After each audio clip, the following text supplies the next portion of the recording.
Muy buenas tardes. Estamos en una nueva emisión del Mundo desde el Sur, programa número 85. Soy Raimundo Greguard desde Santiago, Chile, y como siempre con la gratísima compañía Maximiliano Sbarbi, que nos acompaña desde Buenos Aires, Argentina. Hola Maximiliano, ¿cómo está todo por allá? Hola Raimundo, un gusto volver a hacer el programa con vos y como siempre agradecido a los oyentes que nos sintonizan y nos siguen en todas las emisiones del Mundo del Sur. ¿Qué tal todo por allá? Bien, mira, pasamos de 3 días con mucho calor a tener un día nublado, gris, frío. Pero así es la primavera. Sí, es verdad, es fluctuante. Aquí tenemos días soleados, fresco por la mañana, pero muy agradable por el resto del día. ¡Qué bien! Y mira, ya que hablamos de clima, del estado del tiempo, voy a irme de lleno a una noticia. Sí, adelante. No es muy buena la verdad, pero ¿qué le vamos a hacer? Así está este mundo. Resulta que según un informe realizado por el Banco Asiático del Desarrollo y el Centro de Monitoreo de Desplazamiento Interno, este último depende del Consejo Noruego para los Refugiados, entre 2010 y 2021 cerca de 225 millones de personas se convirtieron en refugiados climáticos. Es mucho, sí. Sí, es un promedio de 18,8 millones por año. ¿Ya? Y además representa, esto que está hablando solo del Asia-Pacífico, representa el 78% de la población desplazada a nivel mundial por las catástrofes. Claro. De los 225,3 millones de personas, 113,6 se convirtieron en refugiados climáticos por las inundaciones producidas por las lluvias, mientras que 100 millones por los tifones, ciclones y huracanes. Finalmente, 10,2 millones por los terremotos y maremotos, 1,6 millones y 1,6 millones por los volcanes. Por último, también está el factor humano, ya que la destrucción generalizada de los manglares costeros en el Pacífico o la construcción de grandes represas en el sudeste asiático ha empeorado la situación, que ha significado una suma de 780 mil millones de dólares en pérdidas, equivalente al 2,5% del PIB regional. Claro, sí, no es una situación catastrófica propia de esa zona, pero yo creo que esa zona es bastante grave, ¿no? Sí, es muy grave. Solo mencionar que hay países como China, que han tenido 70 millones de refugiados climáticos, Filipinas 50, India 42, y así, varios otros países, Maximiliano. Claro. Bueno, te saco de ese tema para ir a nuestra región. Hubo elecciones en Brasil el domingo y se esperaba que ganara Lula. De hecho ganó con el 48,4%, pero la gran sorpresa fue la cantidad de votos que sacó el presidente Jair Bolsonaro, que sacó el 43,2%, a solo 5 puntos de Lula. Una gran sorpresa porque no se vaticinaba esto en las encuestas. Y ahora, bueno, va a haber, el ojo está puesto en Simone Tebet y en Ciro Gómez, los candidatos que sacaron 4,2 y 3% respectivamente, que aparentemente apoyarían a Lula en la segunda vuelta Simone Tebet ha sido siempre muy crítica de la misoginia de Bolsonaro. Ciro Gómez ha sido ministro de Lula, aunque tenga diferencias, tiene una forma de pensar similar. Y si Lula llega a ganar la segunda vuelta el 30 de octubre, no va a tener mayoría en el Congreso porque solo se renovó 1/3 del Senado, la Cámara de Diputados completa, y va a ser muy difícil gobernar para él.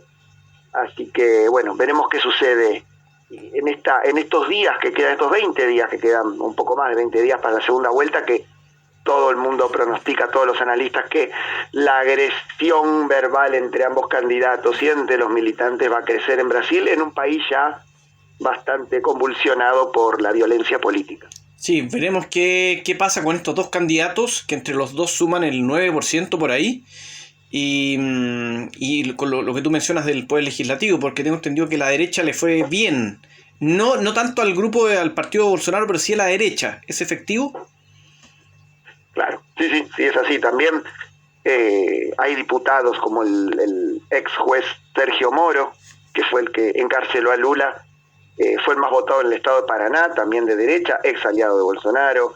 El ex ministro de Salud que tuvo Bolsonaro, que negaba también la pandemia, fue uno de los diputados más votados del estado de Río de Janeiro. Digamos, la ultraderecha, no solo bolsonarista, está en el poder en Brasil, tanto en el legislativo como en el ejecutivo, y creció con respecto a la elección anterior. Así que eso es preocupante porque son posturas muy extremas las que mantienen. Sí. Estaremos atentos y les avisamos desde ya. Lunes 31 de octubre vamos a estar contando qué pasó en la segunda vuelta.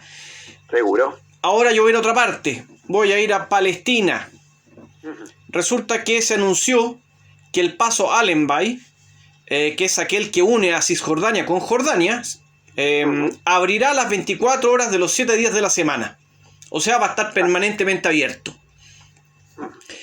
Estaba cerrado anteriormente. Y algunos días funcionaba, ahora va a funcionar siempre. Bien. Y esto va a regir desde el 24 de octubre. Y lo anunció el embajador de Estados Unidos en Israel, Tom Knights, vía Twitter. Parece que se está poniendo de moda esto de anunciar las cosas por las redes sociales. Sí, te diría que desde hace un tiempo ya. Sí, y me parece bien en la medida que esto también vaya anunciado en el sitio web del Ministerio de Relaciones Exteriores, etc. Y bien. Por último, parece ser, según las informaciones que estuve revisando, que algunos países árabes influyeron en la decisión.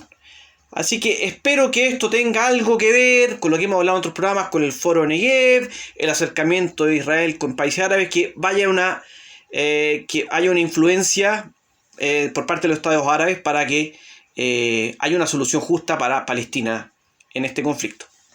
Ojalá que haya algo para Palestina también, no solamente para Israel en estos acuerdos que yo los cuestiono tanto desde mi punto de vista. Bueno, en este programa también los hemos analizado varias veces, sí. ¿No? Esto sí va a traer concretamente, en lo inmediato, va a significar que los palestinos puedan acceder a la capital de Jordania en apenas 56 minutos. Así que va a mejorar bastante las cosas, porque no es lo mismo pedir un permiso para cruzar a Israel que para hacerlo a Jordania. Claro, seguro. Bueno, yo tengo la última noticia de hoy antes de pasar a los análisis. El secretario de Estado norteamericano Antony Blinken va a hacer una gira regional a la América Latina y va a visitar 3 países en los cuales gobierna la centroizquierda, digamos, recientemente, ¿no? Que son Colombia, Chile y Perú.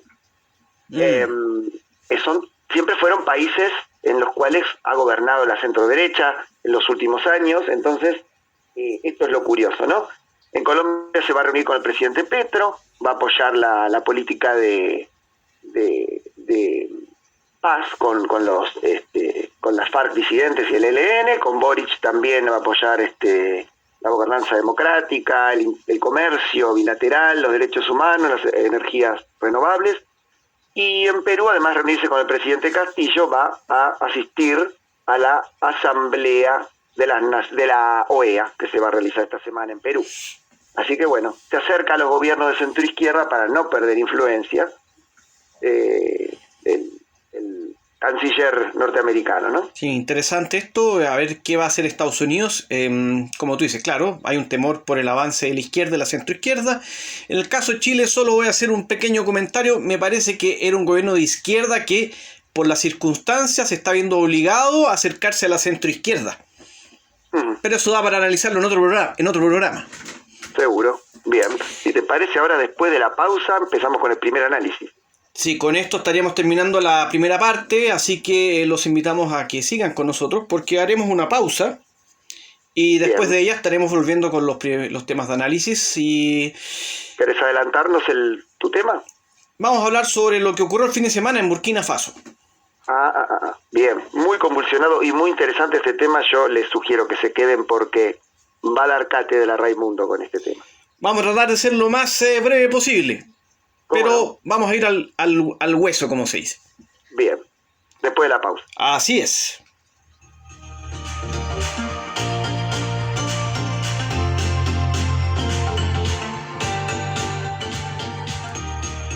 Seguimos en el mundo desde el sur. Una nueva emisión, número 85, si no me equivoco, ¿no?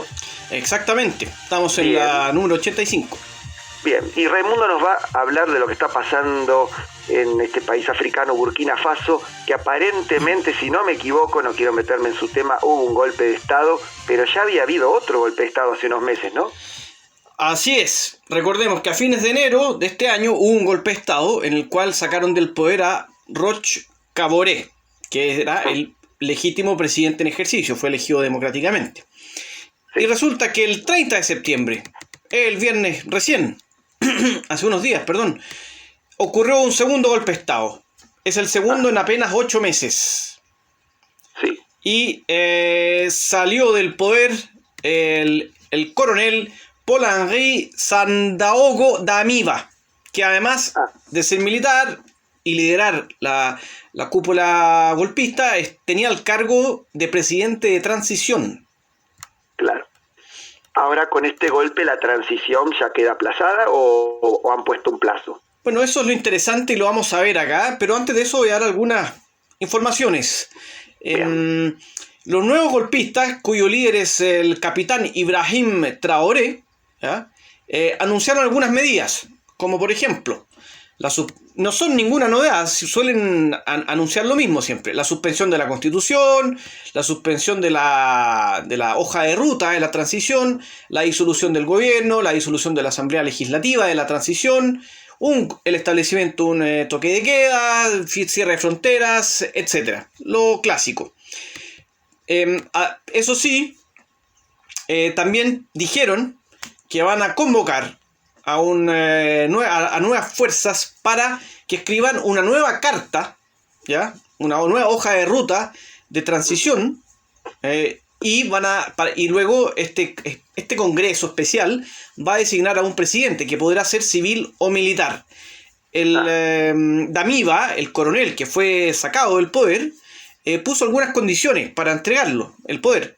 ¿Ya? Entre otras, seguir con la reconciliación nacional, la seguridad suya y de su familia, respetar acuerdos firmados con la CEDEAO, con la Comunidad Económica de Estados del África Occidental, y seguir trabajando en terreno por la seguridad del país. ¿Se sabe el motivo de por qué un nuevo golpe dentro de este golpe? Sí. Bueno, terminando el tema anterior, quería agregar que el Traoré, el líder de los golpistas, golpistas, dijo que su intención es mantener la transición. Así que respondo tu pregunta a la primera. Y la segunda, ¿por qué ocurrió esto? Sí, se sabe. No hay ninguna ciencia exacta, pero hay una serie de variables que si quieres las menciono ahora. Bien, cómo no. La principal es que había un gran descontento al interior de las Fuerzas Armadas. ¿Ya? Esto porque los ataques terroristas en el norte y el este del país no se han detenido, han aumentado. La situación de la seguridad del país se ha empeorado. ¿Y por qué remarco esto? Porque Damiba y compañía sacaron al anterior presidente, Roch Kaboré, justamente porque lo acusaban de manejar mal la lucha contra el terrorismo y la seguridad de la gente en el país. Y otras cosas con guitarra, y ellos, a pesar de ser militares, tampoco pudieron. La gota que rebalsó el vaso fue lo que ocurrió en la localidad de Gasquindé la semana pasada, donde hubo 10 muertos en una emboscada contra militares. Además, lo acusaban de favorecer a ciertos graduados que venían de una escuela militar específica. Entonces el problema sería el yihadismo, la lucha de los extremistas islámicos, ¿no? Y no tanto un posicionamiento ideológico con alguna potencia, ¿no? Como ha sucedido en Malí, ¿no? En contra de Francia, a favor de Rusia. ¿Existe eso en Burkina Faso? No, es estrictamente, yo diría que es por... Bueno, hay un contexto de inestabilidad política, social y económica en general, pero lo principal es esto, o sea, que es el terrorismo. Hay que recordar que Burkina Faso, hace algunos años atrás, era un país bastante tranquilo en comparación a otros de sus vecinos, y en los últimos años hemos visto cómo los terroristas incluso ya controlan ciertas zonas y han generado mucho daño. Entonces, realmente no han sabido detener esto y le está pasando la cuenta. Además, en particular, como ya dije antes, cuando tú vienes para decir que tú sí vas a hacer algo bien, en este caso la lucha contra el terrorismo, y no lo consigues. Exacto. Fracasaron en su principal objetivo. fracasaron y vamos a ver lo que ocurra. Yo quisiera decir que el capitán Ibrahim Traoré, que tiene 34 años, es visto como un militar bastante, digamos, con respeto, a pesar de lo joven. Dijo que no será presidente de la transición, que no habrá caza de brujas ni nada parecido, que el regreso del orden constitucional se cumplirá de acuerdo a lo pactado y que incluso podría ser antes de la fecha establecida, que era el 2024. También dijo, mira, aquí respondo algo de tus preguntas, que está dispuesto a seguir con Francia como socio, pero revisando los términos generales de la relación. Claro. Y también dijo que con Rusia ya tienen nexos, así que aquí no hay nada debajo de la mesa, pero que esos nexos tan claros que tienen que ver con envío, por ejemplo, de armas y que esto no tendría por qué cambiar. Claro. Bueno, evidentemente Francia ha perdido parte de su influencia tradicional en esa zona, ¿no? La llamada France-Afrique. Y bueno, veremos qué sucede. Esperemos que sea en paz y que cumpla con lo prometido, así regresa la estabilidad democrática y también la paz y bueno, puedan erradicar el terrorismo, que yo creo que es consecuencia un poco, esto lo podemos analizar en otro momento, de la caída de Gaddafi hace 11 años, ¿no? Bueno, sí, son dos temas. Sobre lo último, claro, eso da para otro programa. Cómo la caída de Gaddafi terminó armando a diversos grupos terroristas, contrabandistas en esta zona. Pero también lo de Francia, que hay que mencionar que el sábado se quemó un sector al frente de la embajada de Francia, en la capital, obviamente, del país, y el mismo día en otra ciudad del oeste del país se quemó un instituto francés. Ayer volvieron a atacar la embajada. Hay un sentimiento anti-Francia en el Sahel, lo hemos visto bastante en Guinea y en Malí, también en Burkina Faso, donde se ha reclamado por la presencia, hemos visto en Burkina Faso y en otras partes, la presencia de fuerzas francesas. Y lo preocupante para Francia es que ya perdió como zona de influencia exclusiva a Malí y República Centroafricana, que quedaron en manos de Rusia. Guinea está ahí, va camino a perderla, según muchos especialistas creen que va a entrar en la órbita rusa. Y la pregunta que ahora todos se hacen, ¿va a pasar lo mismo con Burkina Faso? Por lo que dijo Ibrahim Traoré, diríamos que no, pero esto es algo que verlo. Hay que analizarlo y con el paso de los días y recordar lo que ha dicho el otro día. Leí un académico, me parece que era de Malí, que advirtió también a la población del Sahel. Le dijo, mire, está bien lo de Rusia, está bien que nos pongamos a Francia, pero no olvidemos que Rusia se mueve solo por sus intereses, al igual que todas las potencias, y que no viene al Sahel para tener amistades. Claro, es verdad. Bien. Bueno, seguiremos de cerca este tema entonces. Sí, absolutamente, Maximiliano, es un tema muy interesante, muy actual y lo estaremos siguiendo. Ahora, eso sí, muy preciso en este tipo de análisis en los que soles abordar, que son tus temas, y bueno, nos trajiste acá a esta zona un poco desconocida para muchos, pero súper interesante. Exactamente, y estaremos siempre dispuestos a hablar de estos temas cuando sea prudente. Ahora, bien, Maximiliano, nos vamos a ir a una pausa. Sí, para luego abordar el último tema de análisis. Exactamente, no sé si nos quieres adelantar algo. Sí, la reapertura de fronteras entre Colombia y Venezuela no es tan sencilla, y hay algo detrás de eso que vamos a averiguar y vamos a analizar después de la pausa. Nos dejó con las dudas y lo veremos a vuelta de este corte. Ya volvemos.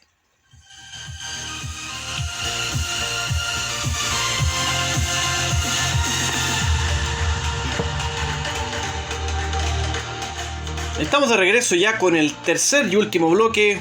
Vamos a ver qué nos tiene preparado Maximiliano. Ya nos dijo algo. ¿Qué está pasando entre Colombia y Venezuela? Bueno, la llegada del presidente Gustavo Petro a Colombia, de tendencia de centroizquierda, acercó posiciones entre Bogotá y Caracas, que las fronteras habían sido cerradas por diferencias políticas en enero de 2019, hace 3 años y medio, cuando el presidente Iván Duque reconoció a Juan Guaidó como presidente encargado y legítimo de Venezuela. Eso quebró las relaciones en un país que tiene no solamente enormes lazos comerciales, sino enormes lazos sociales. A ambos lados de la frontera hay comunidades que son prácticamente las mismas comunidades, son comunidades muy hermanadas, con muchos lazos sanguíneos, además de comerciales, Entonces esto dividió mucho a ambos pueblos. Petro comenzó a desandar el camino de Iván Duque, acercándose al gobierno de Maduro, y le explicó a la clase política colombiana que el aislamiento de Maduro, propuesto por Estados Unidos y cumplido a rajatabla por Colombia, no sacó a Maduro del poder, sino que trajo mucho sufrimiento a muchos ciudadanos venezolanos y también colombianos que se perjudicaron de la merma en el comercio. Por ejemplo, en 2008 el comercio bilateral era de 7.000 millones de dólares y en 2021 bajó a 400 millones de dólares. Es mucho menos, o sea, realmente es... bueno, son las lógicas consecuencias cuando hay un país en dictadura, crisis política, en mi caso creo que una dictadura, pero pasa eso, que aislado finalmente. Claro, pero acá Colombia contribuyó a ese aislamiento. Claro. Porque, por ejemplo, ha habido otros países que son democráticos. Yo no creo yo no opino que en Venezuela haya una dictadura, sino que hay una democracia bastante fallida y por parte de tanto del presidente Maduro como de la oposición en el Congreso han incurrido en violaciones a la Constitución. Entonces es como una democracia débil, muy débil diría yo, la de Venezuela. Pero eso es otro tema. Da para hacer un programa especial sobre eso. Sí. Ha habido otros países democráticos del continente que han mantenido sus relaciones comerciales y políticas con Venezuela, con críticas, con señalamientos, pero Colombia no. Colombia se columnó detrás de Estados Unidos. Bueno, detrás de esta apertura de fronteras y de normalización de relaciones, hay que decir primero que no van a ser de un día para el otro, hay que volver a tomar el camino de la confianza y reanudar los proyectos comerciales que quedaron truncos, porque también hay varios problemas, ¿no? Primero el narcotráfico, que los narcotraficantes cruzan a un lado y al otro de la frontera, se mueven de un lado a otro. Segundo, también, no solamente la caída del comercio, sino también hay cientos de miles de desplazados venezolanos en Colombia que viven de manera muy precaria. Luego también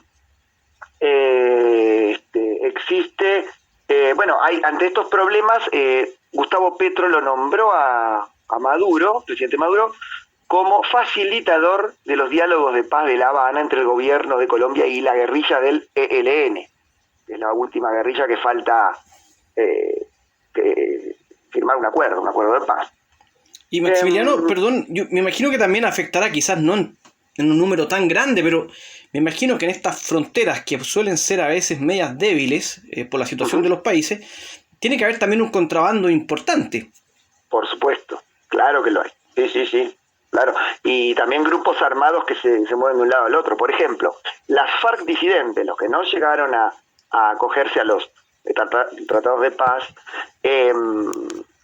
tienen 2 bases en Venezuela, según legisladores colombianos, toleradas por Caracas, y señalan todo el tiempo eso, que me parece correcto que lo señalen, pero hay otras 70 bases de la FARC en Colombia que no son tan señaladas por los mismos políticos que denuncian a Venezuela de albergar 2 bases, que está mal, digamos, no es algo, si es garante de la paz, Venezuela va a ser con el ELN, no tendría por qué permitir 2 bases de las FARC disidentes de su territorio, pero existen otras 70 bases en Colombia, para marcar la contradicción de gran parte de la clase política colombiana. Bueno, existen 3 motivos principales por los cuales Petro se ve presionado, o no sé si presionado, por los cuales quiere normalizar relaciones con Venezuela. El primero, los exportadores colombianos quieren por lo menos este año llevar la cifra de comercio hacia Venezuela en $1.000 millones y extenderla hacia 2026, que es el último año de Petro en el gobierno, a $5.000 millones. O sea, quieren aumentar las exportaciones. En segundo lugar, Colombia se está quedando sin gas. En 7 años ya no va a tener más gas. Y desde ahora el gobierno colombiano quiere empezar a abastecerse de gas venezolano, tender gasoductos, empezar a comprarlo. Y Venezuela le puede garantizar un gas más barato que en el mercado por estos nuevos acuerdos comerciales, ¿no? Ante la normalización de relaciones, Maduro responde con gestos económicos de buena voluntad para poder facilitar el diálogo y retomar la integración. Y en tercer lugar, algo no menor, es que hay una empresa venezolana que opera en Colombia que se llama Monómeros, la cual fue expropiada por el gobierno de Iván Duque respondiendo a los bloqueos norteamericanos, que es una empresa petroquímica que opera en Colombia con empleados colombianos, y Petro se la devolvió a Venezuela. A cambio, el gobierno de Venezuela le va a rebajar el 40% en la urea, que es el fertilizante más importante que utiliza Colombia. Le va a otorgar fórmulas para el crecimiento del maíz y un 30% de descuento en otros fertilizantes, lo que va a ayudar a reducir los costos de la industria agrícola colombiana, ¿no? Así que bueno, ese es un poco el contexto. Petro sabe que se acerca un gobierno cuestionado y bloqueado por Estados Unidos, y Petro además, Colombia tiene 9 bases norteamericanas en su territorio, pero no olvidemos que el gobierno de Biden se acercó a Venezuela en el contexto de la guerra de Ucrania para que aporte más hidrocarburos al mercado y que los costos de la guerra no sean tan altos, principalmente para Europa. Así que tiene una especie de luz verde, vía libre de Washington para hacer. Sí, siempre es interesante lo que ocurre en Colombia porque está en Sudamérica, obviamente, está muy ligado al Caribe, a Centroamérica por su ubicación geográfica, pero también a nivel geopolítico siempre está ahí involucrado obviamente Estados Unidos, y también lo hace lo mismo con Venezuela. Así que es siempre relevante estar al tanto de lo que pasa ahí, especialmente como tú dijiste, Maximiliano, que se están normalizando las relaciones, ya se abrieron las fronteras. Esperemos que esto termine bien, por el bien de la gente. Y bueno, en el caso de Colombia, a pesar de los problemas, me parece que están mejor que Venezuela a nivel social, quizás más estables, pero todavía hay una inestabilidad o una estabilidad muy frágil. Sí, no se han terminado los enfrentamientos armados, los asesinatos de líderes sociales, hay millones de desplazados, no solo venezolanos, sino colombianos. Hay muchos problemas también, pero bueno, esto paulatinamente se irá normalizando y yo creo que va a beneficiar a ambos pueblos. Sí. Esperemos que sea así. Sí, ojalá que sea así. Y bueno, yo siempre le cargo la mano a los gobiernos en estas crisis humanitarias porque creo que son los responsables, pero eso queda para otro programa. Destacar que para los que nos escuchan, Maximiliano tiene una opinión, por ejemplo, sobre Venezuela, yo la mía, y debatimos, dialogamos. Aquí nadie impone una postura. No. Yo te sigo respetando, que no pienses como yo. Exactamente. Y vos también a mí, y eso me parece bien. Pero lo que debo decirte ahora es que el programa tiene que llegar a su fin. Sí, con esto lamentablemente ya estamos terminando el programa. Y aunque no estés de acuerdo, esto lamentablemente lo tengo que imponer. No, sí, estamos en la hora, así que no queda otra que bajar el telón y despedirnos y cumplir con el protocolo. Así que seguro. Les deseo a todos... Claudio, no es algo que haya decidido yo, sino que es el tiempo que decidió por mí. Exactamente, a veces el reloj nos pilla. Así que Maximiliano, te deseo una excelente semana, y a todos los oyentes también lo mismo, que tengan un muy buen lunes y una excelente semana, que ojalá tengan sorpresas agradables. Bueno, gracias, les agradezco por habernos escuchado y por habernos sintonizado.